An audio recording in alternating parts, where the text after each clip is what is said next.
Assalamualaikum warahmatullahi wabarakatuh. Waalaikumsalam warahmatullahi wabarakatuh.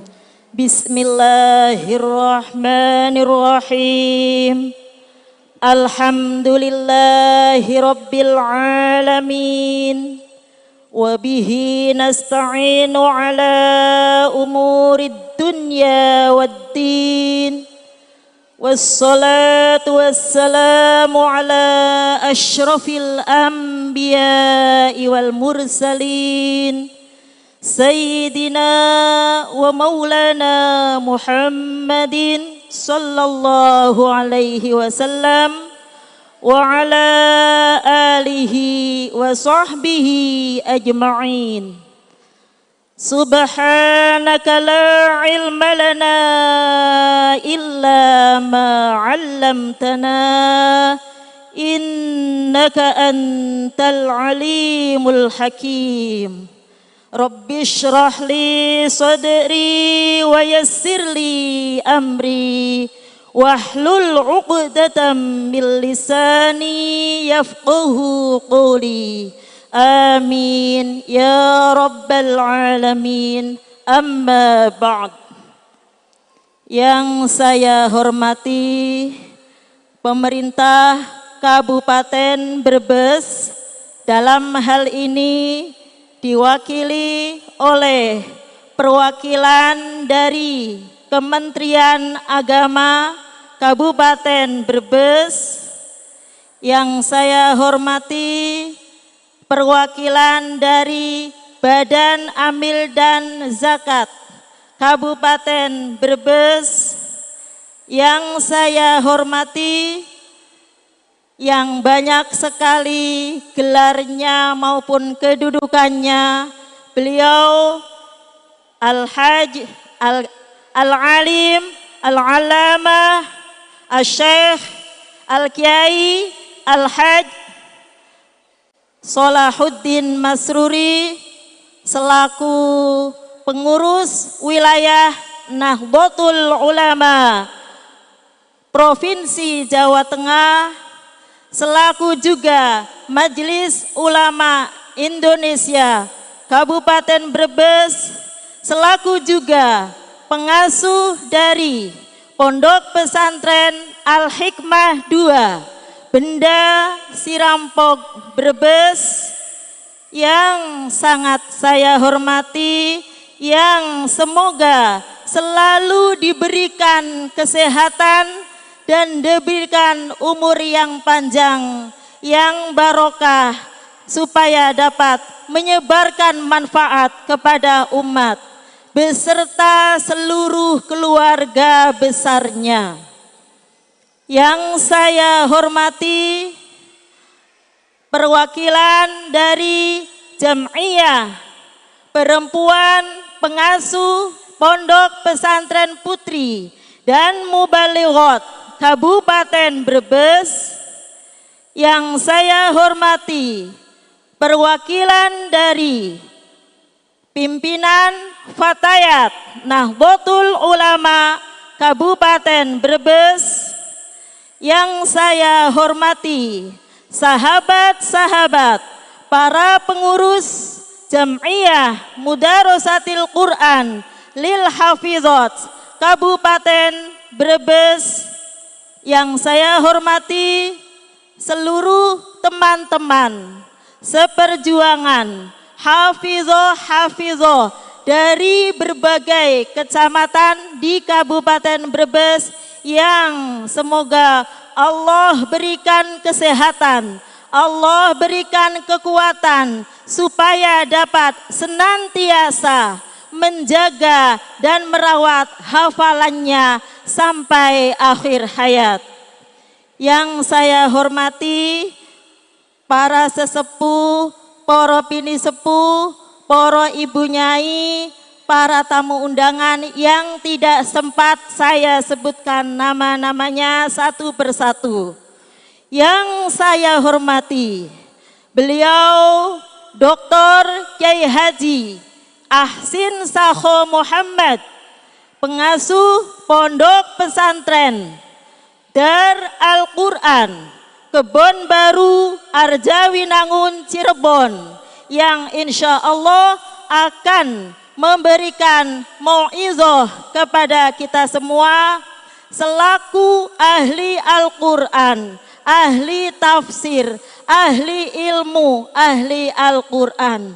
Semoga apa yang akan beliau sampaikan menjadi angin segar, motivasi bagi kita semua sehingga semakin rajin, semakin giat dalam mudarosah Al-Quran dengan istiqomah. Amin ya rabbal alamin. Alhamdulillah wa syukrulillah. Pada siang dari pagi tadi kita dapat bersama-sama berkumpul dalam acara mudarosah dan silaturahim Jam'iyah Mudarosatil Quran lil Hafizat Kabupaten Brebes atau disingkat JMQH Kabupaten Brebes. Semoga kehadiran kita semua pada majlis yang mubarak ini mendapatkan ridho dari Allah Subhanahu wa ta'ala. Amin ya rabbal alamin. Tidak lupa marilah kita sanjungkan sholawat serta salam kehadirat beliau junjungan kita semua Nabi Muhammad sallallahu alaihi wasallam beserta keluarganya dan para sahabatnya. Allahumma salli ala Sayyidina Muhammad wa ala ali Sayyidina Muhammad. Semoga kita semua termasuk umat beliau yang akan mendapatkan syafaatnya baik di hari sekarang, selanjutnya, dan terutama di hari kiamat yang sangat mencekam. Amin ya rabbal alamin. Terima kasih saya sampaikan kepada pembawa acara yang telah memberikan kesempatan kepada saya untuk memberikan sambutan atas nama Ketua JMQH Kabupaten Brebes. Para hadirin hadirat rahimakumullah.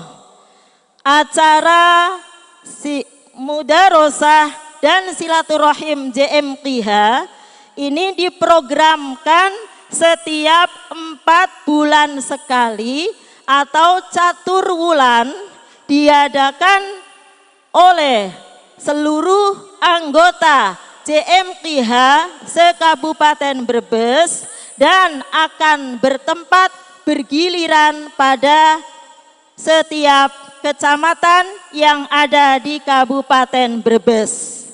Dan setelah disepakati bersama pada waktu setelah deklarasi JMQH Kabupaten Brebes pada tanggal 5 Januari 2020 disepakati bahwa kegiatan satu kabupaten bersilaturahim ini akan diadakan dengan urutan sesuai jumlah hafizah yang ada di kecamatan tersebut. Dan karena Sirampok adalah kecamatan yang paling banyak terdapat hafizah di dalamnya, maka acara mudarosah dan silaturahim JMQH Kabupaten Brebes bertempat di Kecamatan Sirampok. Jadi barangkali ada yang bertanya, kenapa deklarasinya tanggal 5 Januari 2020, tetapi kenapa baru sekarang ini diadakan acara setingkat kabupaten?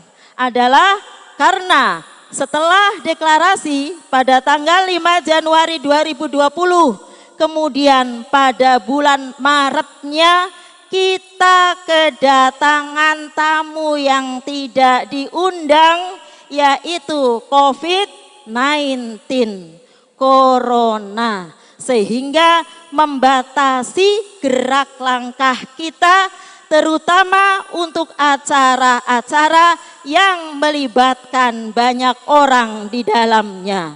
Sehingga dengan sangat terpaksa, maka kegiatan setingkat kabupaten tidak segera dapat dilaksanakan pasca deklarasi, tetapi menunggu situasi menjadi lebih aman.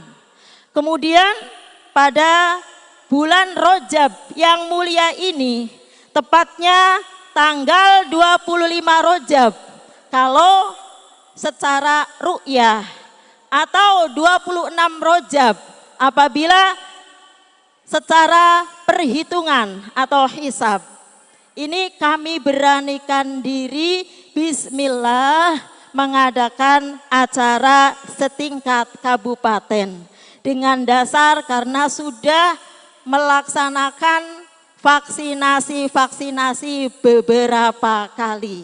Bismillah, semoga tidak terjadi hal-hal yang membahayakan.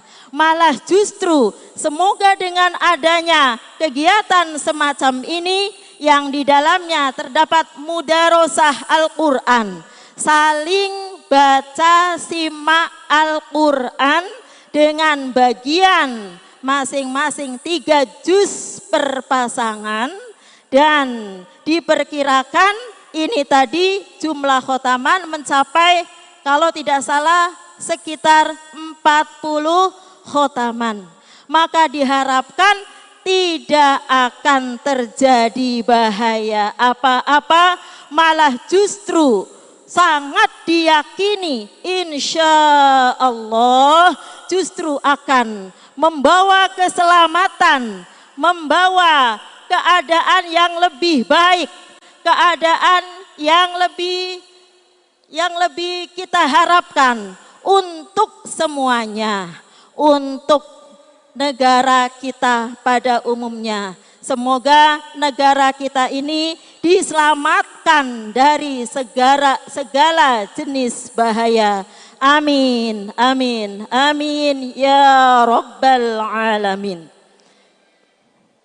Perlu hadirat sesama hafidho semua ketahui bahwa program utama dari JMQH adalah 3GBT. 3GBT. GBT yang pertama, gerakan baca tartil. Jadi kita dilatih, disuruh untuk melatih diri supaya setiap kita membaca Al-Quran, terutama pada acara-acara mudarosah JMQH, maka kita akan membacanya secara tartil. Dibaca secara tartil berarti menuruti peraturan sesuai dalam ilmu tajwid, tidak terburu-buru, huruf-hurufnya dibaca dengan jelas, hukum-hukum tajwidnya pun diterapkan. Semoga ini bisa kita jalankan, terutama ketika dalam acara-acara JMQH, dan semoga kemudian juga berlanjut menjadi kebiasaan kita setiap kita membaca Al-Quran. Sehingga sesuai dengan firman Allah yang terdapat di dalam Al-Quranul Karim, A'udzu billahi minasyaitonir rajim wa rattilil Qur'ana tartila. Jadi di situ jelas dijelaskan bahwa kita setiap membaca Al-Quran maka bacalah dengan tartil, bacalah dengan sesuai ilmu tajwidnya. Jangan sampai banyak huruf-huruf yang tidak terbaca karena saking cepatnya membacanya. Jangan sampai ada hukum-hukum tajwid yang akhirnya tidak kita jalankan karena bacanya yang terburu-buru. Kemudian GBT yang kedua adalah gerakan buka tafsir. Jadi kita sebagai penghafal Al-Quran tidak saja diwajibkan untuk menjaga hafalan kita lewat murojaah, lewat mudarosah dengan bacaan yang tartil, kemudian kita juga harus meningkat supaya kita juga mengetahui ilmu tafsir dari Al-Quran yang telah kita hafalkan. Sehingga semakin menyempurnakan bacaan Al-Quran kita. Kemudian GBT yang ketiga adalah gerakan buah tahfiz. Di sini yang dimaksud adalah kita sebagai penghafal Al-Quran harus mempunyai cita-cita yang mulia. Di antaranya adalah cita-cita semoga anak-anak cucu kita, keturunan kita semuanya menjadi ahlul Quran, menjadi penghafal Al-Quran yang tidak saja cukup dengan menghafal saja, namun menghafalnya dengan hafalan yang betul, kemudian juga mengerti arti-artinya dan juga dapat mengamalkan apa yang terkandung di dalam Al-Quran dalam kehidupan kita sehari-hari. Amin ya Rabbal Alamin. Semoga Allah Ta'ala memberikan pertolongan kepada kita semua sehingga menjadi hamba-hambanya yang solehah bagi perempuan, yang soleh bagi laki-laki, yang bisa menjadi ahlil ilmi, yang bisa menjadi ahlil Quran, yang bisa punya semangat dalam menghafalkan Quran dan menjaga hafalan Qurannya. Ij'alna min ahlil Quran, jadikan kami ahli Quran. Ij'alna hamilal Quran, jadikan kami sebagai orang yang hafal Al-Quran. Ihfazna nisyanal Quran, jagalah kami dari lupa Al-Quran. Dan insya Allah dengan adanya kegiatan semacam ini, mudarosah, saling simak, insya Allah sebagai salah satu upaya supaya kita bisa tetap menjaga hafalan kita sehingga meminimalisir kelupaan kita kepada hafalan yang telah kita hafalkan sebelumnya. Karena menghafalkan Al-Quran mungkin hanya butuh berapa tahun. Tapi untuk menjaganya maka kita membutuhkan waktu selamanya, seumur hidup kita. Karena seberapapun cerdasnya kita, kalau apa yang sudah kita hafalkan kemudian tidak kita jaga, tidak kita rawat, tidak kita pelihara, maka niscaya hafalan tersebut akan rusak, akan berantakan, akan kocar-kacir.